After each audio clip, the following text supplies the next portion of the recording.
ADG साहब से हमारा एक डेलीगेशन सर 200-250 का डेलीगेशन बीडीजी की तरफ से हम उनको हमने अपनी बात रखी है उनके आगे। जो हमारी बीडीजी डुड्डू बसंतगढ़ की है, चाहे तहसील लाटी हो चाहे पंचायती का खेत हो, जो इलाका जो डुड्डू बसंतगढ़ ये मिलिटेंट से 1995 से लेकर आज तक मतलब 2016 से 12-14 तक वहाँ मिलिटेंसी खत्म हो गई थी। आज जो परसों जो एक्सीडेंट हुआ हमारे मोहम्मद शरीफ जी इनके मिलिटेंट्सों के हाथों से शहीद हो चुके हैं। हमने उनसे बात रखी कि जो ऑटोमेटिक इनको बीडीजी को ऑटोमेटिक वेपन दी जाए, और दूसरी हमने इनसे बात की इनको ट्रेनिंग दी जाए, और तीसरी बात हमने जो रखी कि जो इनकी जो है इनको कार्ड दिए जाए इनको जो ताकि इनकी शनाख्त हो सके, इनको यूनिफॉर्म दी जाए। और बाकी हमने उनसे कहा कि जो इलाका डुड्डू बसंतगढ़ का क्षेत्र जो है आर्मी के हवाले किए जाए। आर्मी की छोटी छोटी पिकटें 3-4 पिकटें बनाई जाए, बसंतगढ़ में आर्मी बैठाई जाए, दूसरी डुड्डू में बैठाई जाए, तीसरी लाठी में बैठाई जाए, ताकि जो मिलिटेंट जो जहां मिलिटेंट आस्ता आस्ता आ रहे हैं सर, पहले बड़े दिन से इनपुट दिया, और ताकि जो इलाका घना जंगल है, जैसे सोजदार है, तरंगुल घाट है, अपने चनाली है, वहाँ घने जंगल है। पहले भी 1992 से लेकर 2013 तक जहाँ मिलिटेंटों के गढ़ हुआ करते थे, 100 मिलिटेंट वहाँ रहते थे। हमने एडीजी साहब से बात की है कि इन मिलिटेंटों का खात्मा जल्दी की जाए।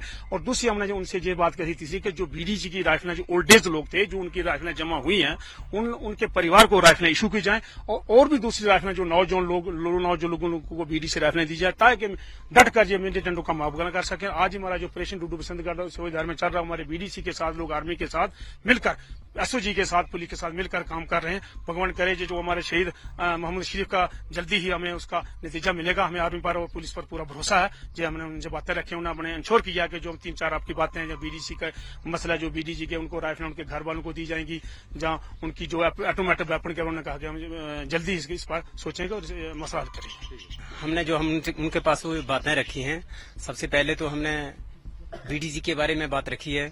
या तो हमारे जो चिल में जहाँ मतलब सिक्योरिटी नहीं है, या जिनके पास वो वेपने नहीं है, वो लास्ट एरिया है, वहाँ पे उनको वेपने दी जाए। बाकी ये भी हमने रखा है कि वहाँ पे सिक्योरिटी प्रोवाइड करवाया जाए। बाकी हमने ये कहा है कि हमारे जो जितने भी ये पहाड़ी क्षेत्र हैं, सभी में ये हमारे जितने भी बीडीजी लोग हैं या जिनके पास जो राइफलें देंगे, तो सभी मिलकर उनका खात्मा करेंगे।